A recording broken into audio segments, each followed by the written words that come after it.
Hey guys, what is up? It's the man, the myth, the legend, Quad MFT here, bringing you a 109 to 5, 109 kills to 5 deaths on the map Meltdown in ground war domination. But today is Father Sunday, episode number 2, so introduce yourself, Dad. What's up, Warriors? Hey, man, 100 kills in a game. That's phenomenal. You've More than 100 kills. It's 100 plus. 100 plus. That's amazing. I've never even come close. I've never even been in a lobby really where someone got 100 plus on me. That's impressive.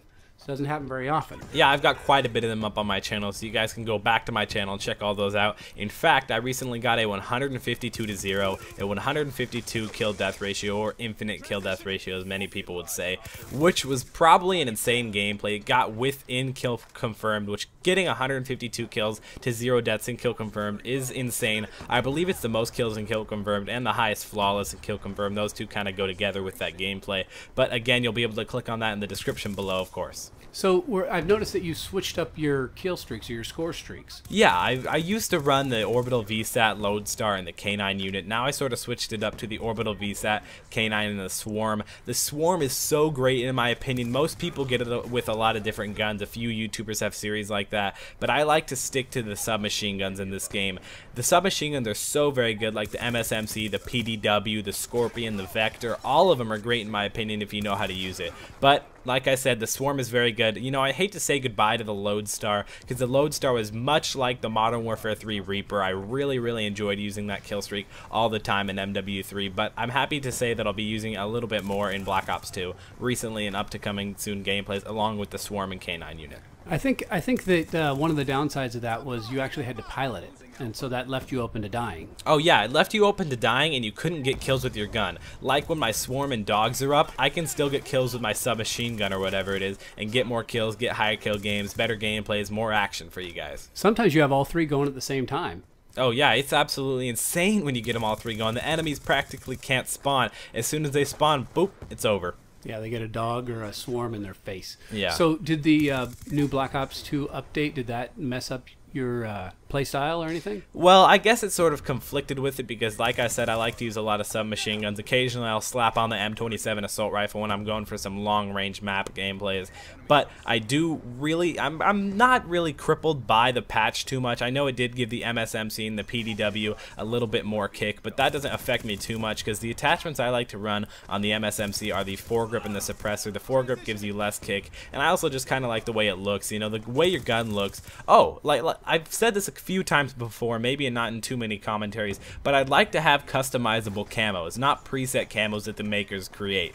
Yeah, but I wonder if people would abuse that. You know, they'd put, P9 on there. That's what we learned in Black Ops 1 with the emblem.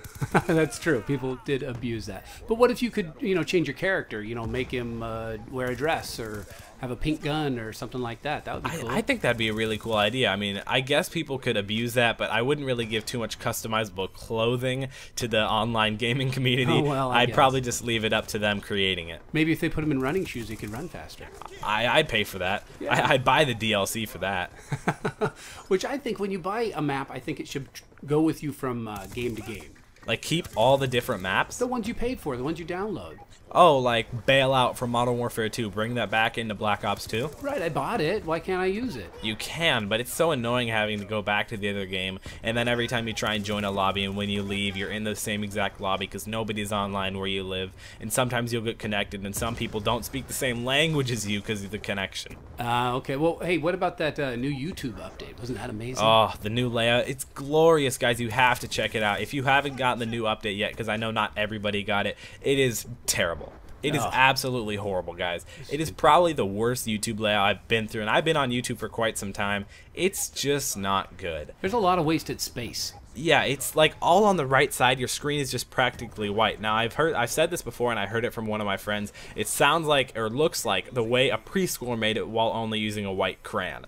It looks like it has on a low budget, but I'm not one to complain because the older layout, the one before this, I never really complained about. I really like that one, and I hope they bring it back or at least fix this one and make the whole right side of your screen actually usable. Yeah, you'd think they'd actually, maybe they could put up advertisements or something else, make it useful. Screens are only getting bigger, they're not getting smaller. Yeah, high resolution. Yeah, I don't know why they shut it down and made it so that you don't even use part of your screen. Yeah, I don't understand that, but you can see right here, I just got hit markered by a sniper, and he was laying down in the back of the map because I had my VSAT up, and I tactically run around and I flank him with the submachine gun. Again, that's why the submachine gun helps. It helps you run faster and better for close quarters engagements. You don't really want to rush a sniper, especially when you just got hit markered, because if I would have rushed him, he probably would have shot me. I would have lost off my streak. I wouldn't have gotten my dogs. I wouldn't have gotten my swarm. This gameplay probably wouldn't even been 100 plus if I didn't make that smart decision right there. And you would have thrown your controller, and we'd have had to tell you to be quiet and make more. I'd have to pay a lot more money for it. Throwing the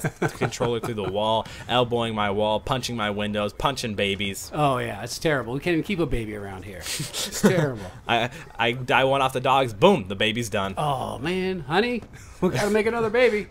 Well, I ain't complaining though. Okay, so we upgraded our internet. Does that help you? That helps me a lot. It also helps with YouTube because uploads took a while before. We used to have 15 megabytes down and 3 megabytes up, which is pretty decent considering where we live. And now we have 30 megabytes down and 6 megabytes up, so both sides doubled, which helps a lot for gaming. Up is really all that matters in Call of Duty. Down, I guess, has some sort of factor, but uploading sort of your bullets to register helps the registration in any Call of Duty, and it helps the upload speed for videos, so I can try and get a little bit more videos out for you guys, try and get them out faster earlier in the day. Does it make it like you're cheating? Is that why you do better than other guys? Oh no, there are a lot other people, especially bigger YouTubers who have like 100 down and 25 up, who just absolutely get host every time. Every Call of Duty game they play, they absolutely beast. Because it's kind of sad to say, but Call of Duty is sort of a connection-based game. If you don't have a 4-bar every single game, you're probably not going to do as well as you think you will. So would dedicated servers solve it? Right there I get the nuclear medal, but yes, dedicated servers would help you a lot. It basically doesn't matter on your connection, just your ping. So if you're close to the server, no matter what, you'll have a 4-bar, but if you live in the Netherlands or somewhere, you probably won't be doing too well on the server. It doesn't really matter on how fast your connection is, just as long as you're close to the server or can connect to the server. Like they'd have 1,000 servers in California, 1,000 servers in Texas, and it just work a lot better in my opinion. Hey, before we finish, I want to say I really enjoyed the Friends Friday. That's going to be a cool series. That's going to be really fun because we're going to have a lot of dual commentaries with a lot of my friends, maybe from school, maybe from YouTube. The last guest was a pretty cool guy in my opinion. I like Luke. Yeah, he's a cool guy, you know. All right. Well, you know, I want to thank you for having me on. You know, I know it's a struggle because teenagers don't like to hang out with their father, but I appreciate you letting me come on your show here. Oh, you're welcome. It's a weekly show, so you guys can tune in every single Sunday, and we will have a Father Sunday dual commentary. And if we don't, I'll make sure to tell you in the video before, tweet it out, Facebook, because my Twitter link is in the description below, and my Facebook link. You guys can go and like my Facebook page and follow me on Twitter. Twitter's probably the best way to get in contact with me. YouTube inboxing me probably isn't. I just don't really read those too much. I read some of them, but it's definitely not the way you want to get me to reply. Well, that's all I have. How about you? Well, this was a pretty good video in my opinion, 109 to 5 with a Father Sunday dual commentary. If you guys enjoyed this, could we try and hit 109 likes for 109 kills? That'd be really cool. We did it on the other video. We practically doubled it. So it's been Quadum FT, and I'll see you guys next time. See if I don't die.